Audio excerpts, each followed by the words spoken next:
I'm Alan Robarge, and you're watching One Reason Why.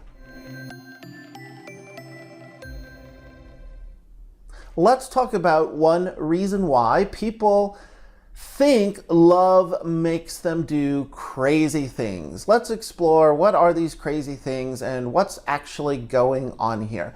By crazy things, I mean the behaviors where you lose your mind a little bit, and it could appear that you are pursuing and stalking and needing obsessive texting, needing to drive by a partner's house, the kind of jealous behaviors where there is a very heightened urgency to connect and be with this person.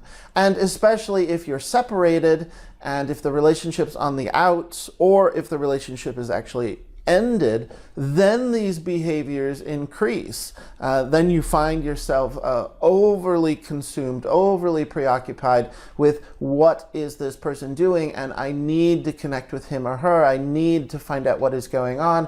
I will just drive by their house. I will just show up at their work. I will text them many times. Through the power of the internet, I will be able to spend much time looking at their Facebook page and trying to figure out what they are or are not doing. And it's this drive, this urgency, this compulsion that's often referred to as an addiction, which is where this idea, this phrase love addiction comes from. We're not really talking about an addiction, although that there are brain processes going on that simulate addictive behaviors or addictive processes. What we're talking about is referred to as primal panic. So one reason why people appear to be crazy or appear to be doing crazy things is that they are driven by primal panic. And primal panic is a evolutionary impulse that is built into our nervous system that has to do with attachment, our attachment system, how we connect and bond.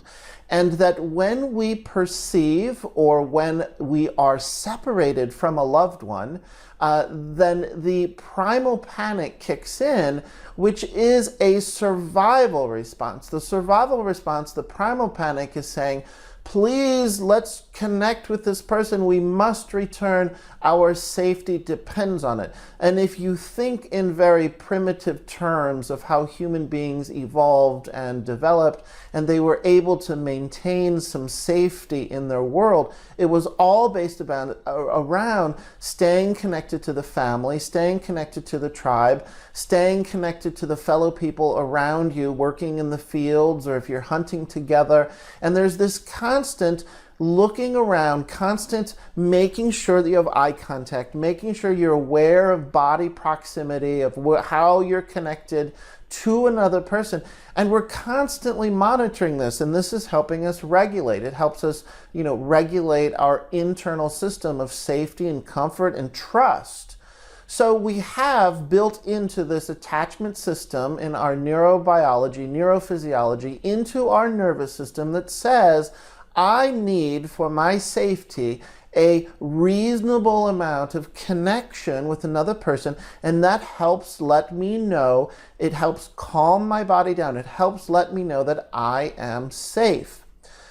We do not live in that kind of culture anymore where we are worried about a saber-toothed tiger coming after us, but yet we still very much rely on other people and people we love, family members and partners, that help us regulate our sense of well-being, help us regulate our emotions, and give us an overall sense of trust and safety in this world.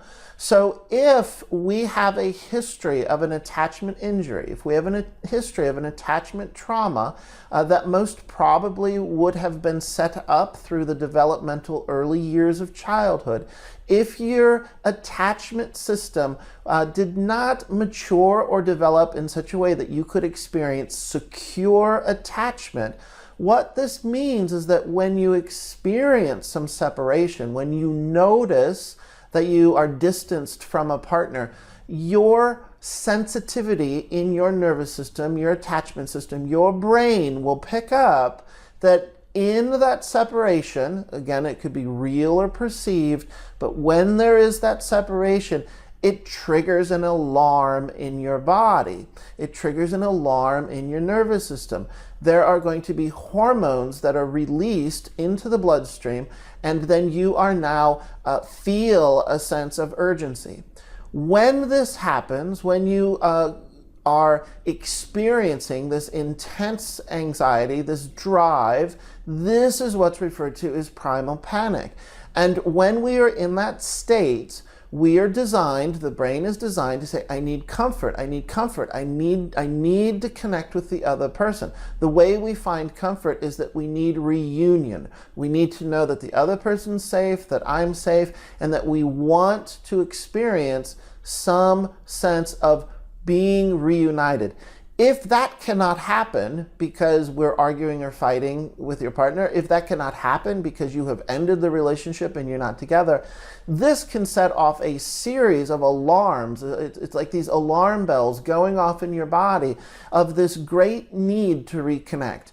When that happens, you might find yourself feeling a little crazy and doing crazy things, such as needing to drive by your partner's house, needing to call and text, show up at their work, all those kind of behaviors, which are ultimately trying to get some comfort and get some to satisfy that hormonal drive to feel connected once again so that you know you're safe. And when you're an adult, when you are in your mature self and you look at this scenario, you might realize that you have some healing work to do around an attachment injury. Because if you have an attachment trauma that has made you has conditioned you to be a bit more sensitive, the inability, your body, your nervous system, your brain has an inability to react and respond appropriately so that you can calm down more quickly when you know the other person is not available. And for some of us who have an attachment injury, that self-sustaining piece or self-correcting piece does not activate as easily. Because we have a history, we have some form of an attachment injury, attachment trauma, our nervous system, our body will stay in a more heightened state of panic, a more heightened state of this urgency, which is the reason why you can get stuck looping in these behaviors of what we're referring to as these crazy things. Underneath it, what it is not something that's driving you to be crazy. It's not an addiction that's driving you to act out with some kind of an addiction. It's a body process. I mean, your body, nervous system, and bloodstream are flooded with hormones, and there is essentially a chemical imbalance that's going on in your being. So I hope this is helpful. This is one reason why. Thank you for watching, and subscribe to this YouTube channel if you like this video or would like to see others. Also, if you want to learn more about me, please do at alanrobarge.com. Thank you for watching.